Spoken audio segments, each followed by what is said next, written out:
Yes, you can fake being happy, but it's much harder to fake joy. Joy comes from deep inside, and it can light a fire from within if we let it. Keeping joy in the journey. That's next on this episode of the Educators Among Us podcast. Welcome to the Educators Among Us podcast, where we share motivational messages and inspiring stories for and about educators. Your host, Scott Barron, is author of the critically acclaimed book, Love 'Em and Lead 'Em, and provides powerful insights and wisdom for those who heed the call to teach, coach, lead, and serve at all levels of education. This is Scott Barron, and I'm honored to be your host for the Educators Among Us podcast.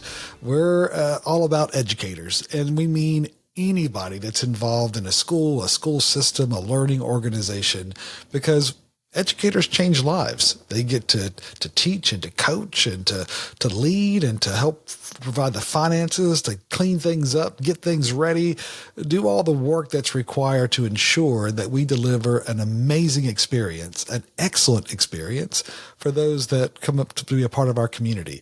It's a privilege. It's a hopefully even a joy. You know, and some people, they know how to find that joy. They know how to keep that joy. And that's what we're talking about on this episode of the Educators Among Us podcast is how do we do that? Where do you find joy? Maybe it's in a memory. Maybe it's in sort of just some people seem to be able to do that just because of who they are. They know how to find that joy anyway, even when they're going through periods of conflict or of trauma or other things. Some people figure it out, and it's interesting that those are the people who typically are more successful in life. And success, of course, is measured different ways, but they can find that joy and they sustain that joy. So we call that keeping that joy, keeping it going, right? And sometimes we get confused, we get burdened, we get overwhelmed, but we can still get back to that point of joy. And that's what we wanted to work on today. Joy is an interesting word, right? Joy is the holy fire that keeps our purpose warm and our intelligence aglow. That's a great line from Helen Keller, right? Joy is that holy fire. It's that deep within that comes from, a spirit. And we're really thankful that we have a chance to plug into that, to be able to use that as a point of motivation. And also, quite frankly, to have security in that, because we have to anchor into something. I mean, that's the interesting thing that we found is that those who have that joy, they've got anchor points. They've got anchors in truth. They've got anchors in love. They've got anchors in purpose. As we greet people sometimes, they'll say, "Happy Monday." And some people are, they get excited about that. Yeah, happy Monday. And others be like, yeah, I got your happy Monday. There's not that. It's not a joyful thing at all. It's, I hate Mondays. Kind of like Garfield, right? I hate Mondays, but there is an ability, right, to get, to find that point of peace and joy anyway. Sometimes people get annoyed by that greeting, right? It's an annoying way to get started for some. It's like happy. What's so happy about it? Well, one of the characters that I love is Peter Pan, right?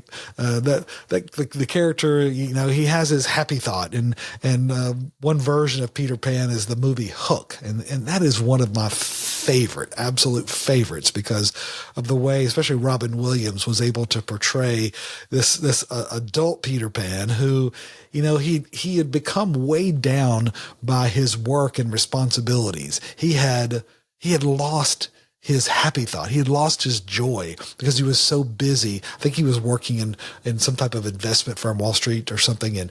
And he just had gotten so wrapped up in that he'd actually forgotten who he was. Right. And so, he lost that joy, but he rediscovered his happy thought in time to defeat the enemy, Captain Hook, right? And just that whole story, I think is interesting. It's like, if you know the story, you know, of course, Bangarang, right? Whenever I hear Bangarang, it's like a trigger for me. I always smile because I think, yeah, let's get it. Let's go. Right. And so, you know, we all have those triggers for us of joy, but we also have sometimes those joy stealers, right? We all have joy stealers in our lives. They attack from the past. Right? Sometimes it's, of course, in our heads, but they attack from the past, sometimes from the present, sometimes even from the future. And so we know they're coming, and it's smart to be diligent about practicing those habits that protect. They really protect our perspective, right? Those happy thoughts are a way of remembering, oh yeah, that's right. This is not as overwhelming as it feels. This is not the most important thing. We can get through this, right? And so, you know, with an I made quiet by the power of harmony, right? And the deep power of joy, we see into the life of things. That's William Wordsworth, right? With an I made quiet by the power of harmony. Yeah, that peace, that being in rhythm, that being in the flow together, that making beautiful music and experiences together. That's why, you know, one of the things that we see about the most effective educators is they do find a rhythm together, a harmony together. They're really intentional about being on the same page and being in tune together. It makes a huge difference in our own lives, but especially in those that we seek to serve. Joy is expressed in our faces, right? Sometimes a smile triggers a joyful spirit, and sometimes a joyful spirit emerges as a smile. It can go either way, right? But either way, we win and they win. And smiling, that's one of those habits. I think it was Dale Carnegie that wrote about, right? It's one of those 6 ways to make people like you. And from the famous book, How to Win Friends and Influence People, to smile, to express that joy in our faces. And again, sometimes it comes inside out, sometimes outside in.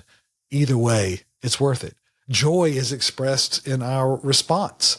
We have to deal with stuff. We have to deal with situations. And we know that, for example, conflict and obstacles, they're part of the journey. They're part of the journey, especially for educators. So we have to stay prepared in practice as well as in prayer to navigate life with wisdom, right?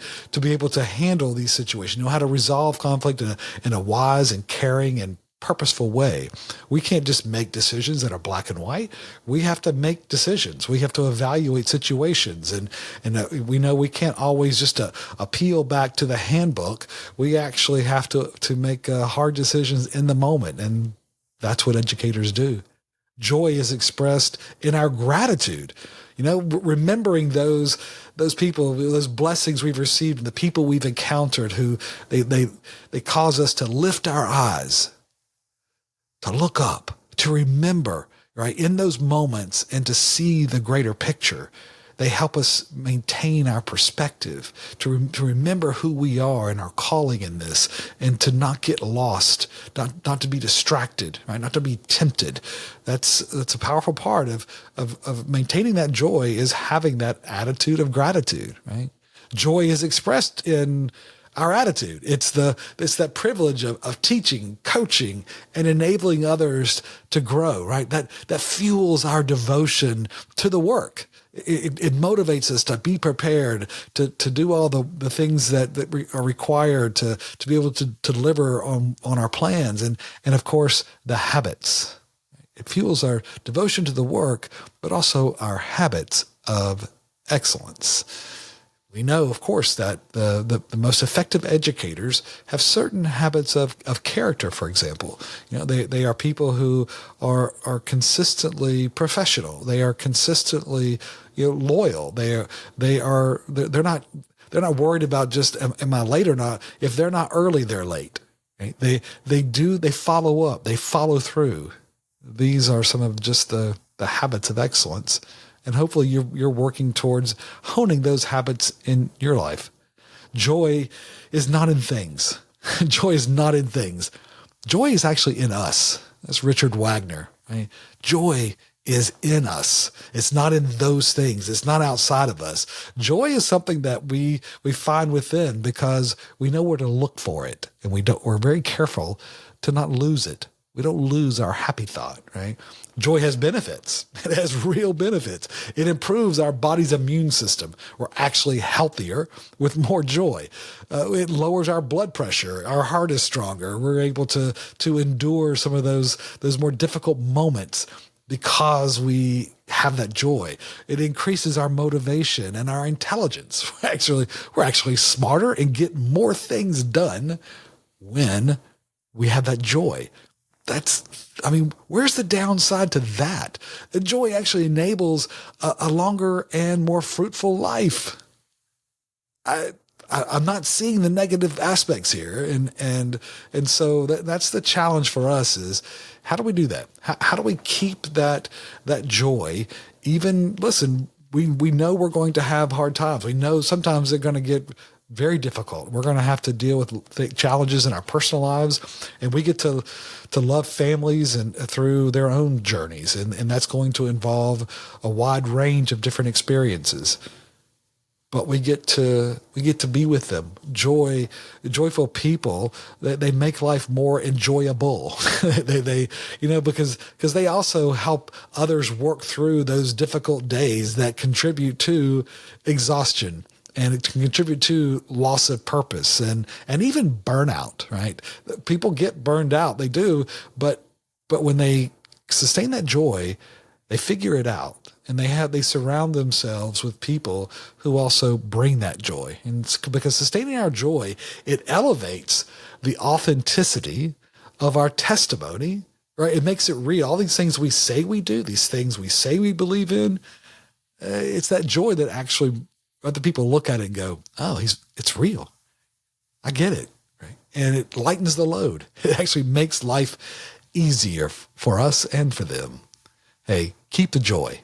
Keep the joy in the journey this week, my friend. Stubbornly maintaining that happy thought. Don't lose that happy thought, because your fire is what keeps others going.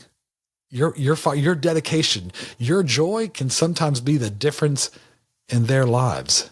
And so thank you for your commitment to that and for fighting through to maintain your ability to remember what matters most.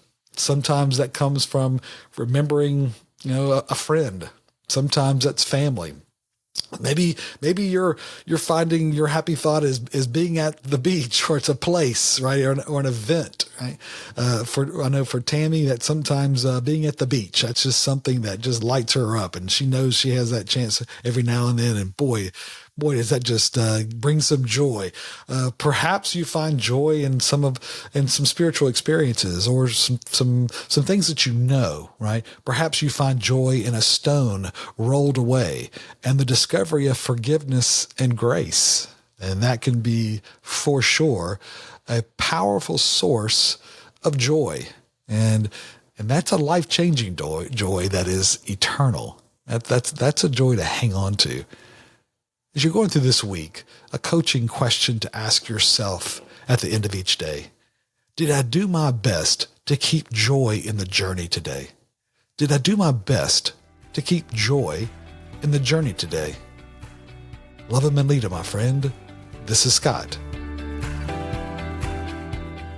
Thank you for joining us for the Educators Among Us podcast and for your courageous commitment to this noble calling. We get you and the challenges of this work. To stay connected with this community, be sure to subscribe to our podcast and weekly encouragement at educatorsamongus.com.